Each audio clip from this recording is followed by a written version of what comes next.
Finally tonight, as promised, a special comment on two topics a lot of us had foolishly thought and had naively hoped we would not again have to address. And a third topic nobody thought a president would ever seriously mention in public, unless perhaps he'd just been hit in the head with something and was not in full possession of his faculties. How he expressed his empathy to the families of the dead in Iraq by giving up golf.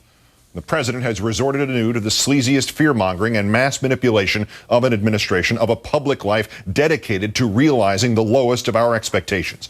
And he has now applied these poisons to the 2008 presidential election on behalf of the party at whose center he and Mr. McCain lurk. Mr. Bush has predicted that the election of a Democratic president could, quote, eventually lead to another attack on the United States. This ludicrous, infuriating, holier-than-thou, and most importantly, boneheadedly wrong statement came yesterday during an interview with Politico.com and online users of Yahoo. The question was phrased as follows: if we were to pull out of Iraq next year, what's the worst that could happen? What's the doomsday scenario? And the president replied, doomsday scenario, of course, is that extremists throughout the Middle East would be emboldened, which would eventually lead to another attack on the United States. The biggest issue we face is, it's bigger than Iraq, it's this ideological struggle against cold-blooded killers who will kill people to achieve their political objectives. Mr. Bush, at long last, has it not dawned on you that the America you have now created includes cold-blooded killers who will kill people to achieve their political objectives? They are those in or formerly in your employ who may yet be charged someday with war crimes.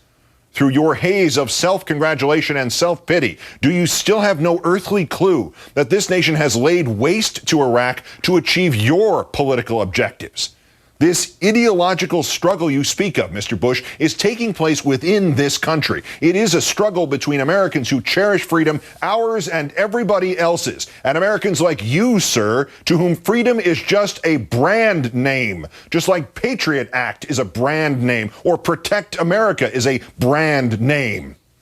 But wait, there's more. You also said Iraq is the place where Al-Qaeda and other extremists have made their stand and they will be defeated. They made no stand in Iraq, sir. You allowed them to assemble there. As certainly as if that were the plan, the borders were left wide open by your government's farcical post-invasion strategy of they'll greet us as liberators. And as certainly as if that were the plan, the inspiration for another generation of terrorists in another country was provided by your government's farcical post-invasion strategy of letting the societal infrastructure of Iraq dissolve, to be replaced by an American viceroyalty, enforced by merciless mercenaries who shoot unarmed Iraqis and then evade prosecution in any country by hiding behind your skirts, sir. Terrorism inside Iraq is your creation, Mr. Bush. It was a Yahoo user who brought up the second topic, upon whose introduction Mr. Bush should have passed or punted or gotten up and left the room claiming he heard Dick Cheney calling him. Do you feel, asked an ordinary American, that you were misled on Iraq? I felt like there were weapons of mass destruction. You know, mislead is a strong word. It almost connotes some kind of intentional. I don't think so. I think there was not only our intelligence community, but intelligence communities all across the world shared the same assessment. And so I was disappointed to see how flawed our intelligence was. Flawed. You, Mr. Bush, and your tragically know-it-all minions threw out every piece of intelligence that suggested there were no such weapons. You, Mr. Bush, threw out every person who suggested that the sober, contradictory, reality-based intelligence needed to be listened to and damned fast. You, Mr. Bush, are responsible for how intelligence communities all around the world shared the same assessment. You and the sycophants you dredged up and put behind the most important steering wheel in the world propagated palpable nonsense and shoved it down the throat of every intelligence community across the world and punished everybody who didn't agree it was really chicken salad. And you, Mr. Bush, threw under the bus all of the subsequent critics who bravely stepped forward later to point out just how much of a self-fulfilling prophecy you had embraced and adopted as this country's policy in lieu of, say, common sense. The fiasco of pre-war intelligence, sir, is your fiasco. You should build a great statue of yourself, turning a deaf ear to the warnings of the realists, while you are shown embracing the three-card Monty dealers like Richard Pearl and Donald Rumsfeld and Dick Cheney. That would be a far more fitting tribute to your legacy, Mr. Bush, than this presidential library you are constructing as a giant fable about your presidency. An edifice you might as well claim was built from Iraqi weapons of mass destruction, because there will be just as many of those inside your presidential library as there were inside Saddam Hussein's Iraq. Of course, if there is one overriding theme to this president's administration, it is the utter, always failing inability to know when to quit when it is behind. And so Mr. Bush answered yet another question about this layered, nuanced, wheels within wheels garbage heap that constituted his excuse for war. And so you feel that you didn't have all the information you should have, or the right spin on that information? No, replied the president. I was told by people that they had weapons of mass destruction. People. What people?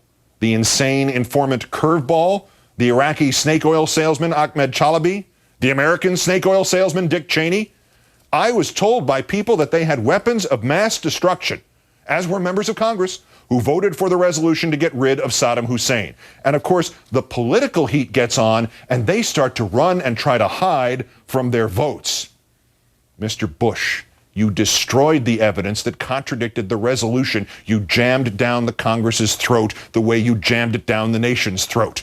When required by law to verify that your evidence was accurate, you simply resubmitted it with phrases amounting to "see, I done proved it," virtually written in the margins in crayon. You defied patriotic Americans to say the emperor has no clothes, only this time with the stakes, as you and the mental dwarves in your employ put it, being a mushroom cloud over an American city.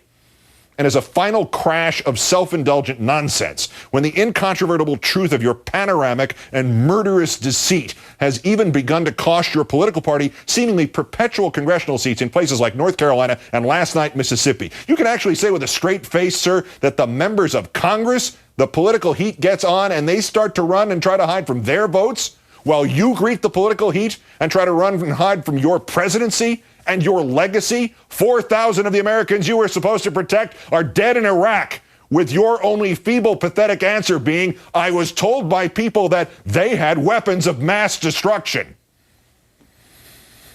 Then came Mr. Bush's final blow to our nation's solar plexus, his last reopening of our common wounds, his last remark that makes the rest of us question not merely his leadership or his judgment, but his very suitability to remain in office.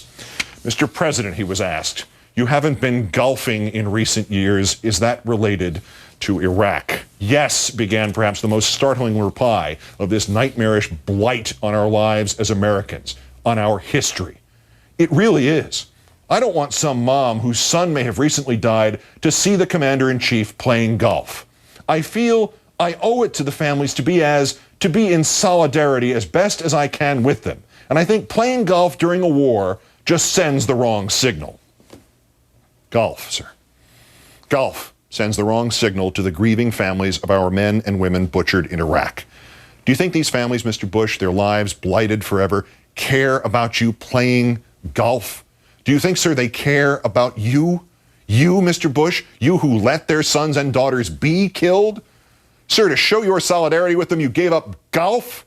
Sir, to show your solidarity with them, you didn't give up your pursuit of this insurance scam, profiteering, morally and financially bankrupting war. Sir, to show your solidarity with them, you didn't even give up talking about Iraq, a subject about which you have incessantly proved without pause or backwards glance that you may literally be the least informed person in the world. Sir, to show your solidarity with them, you didn't give up your presidency. In your own words, solidarity, as best as I can, is to stop a game. That is the best you can? 4,000 Americans give up their lives, and your sacrifice was to give up golf? Golf. Not gulf. Golf. And still it gets worse, because it proves that the president's unendurable sacrifice, his unbearable pain, the suspension of getting to hit a stick and a ball together, was not even his own damned idea. Mr. President, was there a particular moment or incident that brought you to that decision? Or how did you come to that? I remember when DeMaio was killed, who was at the UN, got killed in Baghdad as a result of these murderers taking this good man's life.